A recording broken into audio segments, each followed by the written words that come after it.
आपके घर में अगर चिड़िया ने घोंसला बनाया है और उसमें चिड़िया के बच्चे होने लगे हैं, आपको वो घोंसला नहीं उजाड़ना चाहिए, उजड़ने से बचाना चाहिए। अगर आपके घर में चिड़िया घोंसला बनाती है और उसके बच्चे मर जाते हैं, घोंसला उजड़ जाता है, तो ये आपके पितृदोष का कारण है। आपके घर में यदा कदा लाल चींटी निकलती रहती हैं और आप बहुत प्रयास करने पर, साफ सफाई करने पर भी उन्हें अपने यहाँ से नहीं हटा पाते हैं, ये पितृदोष का कारण है। तीसरा,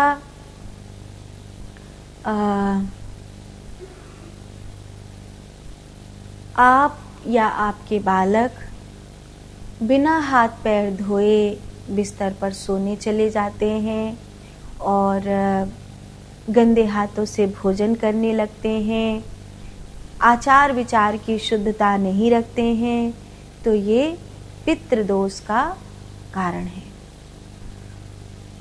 आपके घर में बार बार छिपकली मरी हुई पाती है, या आपके घर के भोजन में या किसी में छिपकली गिरती है और ऐसा 1 से 2 बार से अधिक हो गया है, तो ये पितृदोष का कारण है। अब 4 तो बातें ये बताएं कि पितृदोष का कारण है ये।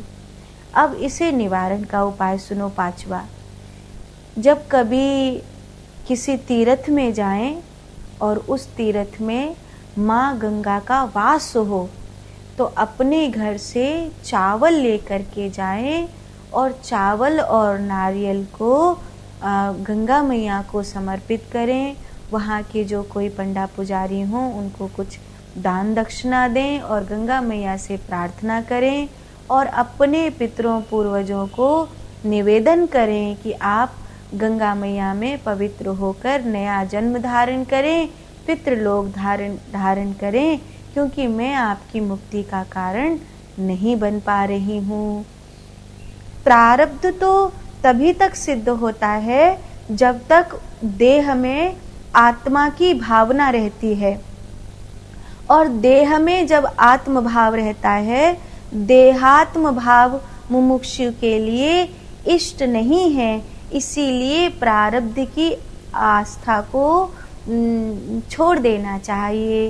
माने जो मुमुक्षु हैं, माने जो ज्ञान मार्ग के पथिक हैं, जो ऐसे नाम जप करने लग गए हैं, गुरुमुखी हो गए हैं, साधना के पथ पर आगे बढ़ने लगे हैं, ध्यान करने लगे हैं, वो सब क्या करें कि देह में आत्मा का भाव ना रखें। देह में आत्मा का भाव ना रखें।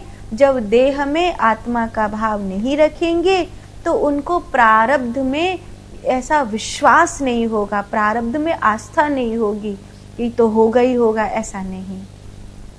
अरे दाता तो क्या से क्या नहीं कर सकता, सूली कांच पर होकर के टल जाती है, बड़े बड़े एक्सीडेंट एक छोटी सी ठोकर में निकल जाते हैं, दाता क्या नहीं कर सकता है।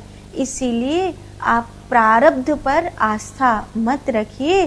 अगर देह के प्रति आपने आत्मभाव छोड़ दिया है और परमात्मा में आप लग गए हैं, तो ये सच मानिए कि आपका प्रारब्ध कब कट जाएगा आपको पता भी नहीं चलेगा। वास्तव में तो शरीर का भी प्रारब्ध मानना भ्रम ही है, क्योंकि वह तो स्वयं भ्रम से ही कल्पित है, और अध्यस्त वस्तु की सत्ता अर्थात भ्रम वस्तु की जो सत्ता है वह कहाँ होती है, तथा जिसकी सत्ता ही नहीं है, जिसका जन्म भी कहाँ से आया, उसका सत्ता ही नहीं है, तो ना उसका कोई जन्म है ना कोई मरण है, और जिसका जन्म नहीं है उसका नाश भी नहीं हो सकता है। इस प्रकार जो सर्वथा सत्ता शून्य है, उस शरीर का भी प्रारब्ध कैसे हो सकता है। श्रुति जो ज्ञान है वो प्रारब्ध को सत्य नहीं मानती है। ज्ञान में प्रारब्ध कहाँ है, क्योंकि जब देह नहीं है, देह का अहंकार नहीं है, इंद्रियों के विषय नहीं है, रजोगुण तमोगुण सतोगुण नहीं है, पंच प्राण नहीं है, मन बुद्धि चित्त अहंकार नहीं है, तो मरा प्रारब्ध ही कहाँ से होगा? वो क्यों आएगा? कहाँ से आएगा? नहीं आ सकता, कोई उपाय ही नहीं है। इसीलिए पर फिर भी जो ऊपर ऊपर से समझाया जाता है कि कोई बात नहीं भैया, प्रारब्ध में लिखा है इसीलिए भोगना पड़ेगा, तो वो केवल और केवल बाह्य दृष्टि से समझाया जाता है, क्योंकि सत्य में तो वहाँ कोई भी प्रारब्ध जैसा, कोई कर्म जैसा कुछ भी नहीं है, क्योंकि वो तो मुक्त हो गया, सृष्टि के पूरे ब्रह्मांड से वो तो मुक्त हो गया। तो जब वो शून्य हो गया तो शून्य में कोई कुछ नहीं होता है, शून्य तो सिर्फ शून्य होता है, जो न त्याज्य है और जो न ग्राह्य है और न किसी में स्थित होने योग्य है, तथा जिसका कोई अन्य आधार भी नहीं है। ऐसा एक ही तो अद्वितीय ब्रह्म है, वही तो सत्य है, उसमें कोई नाना पदार्थ नहीं है।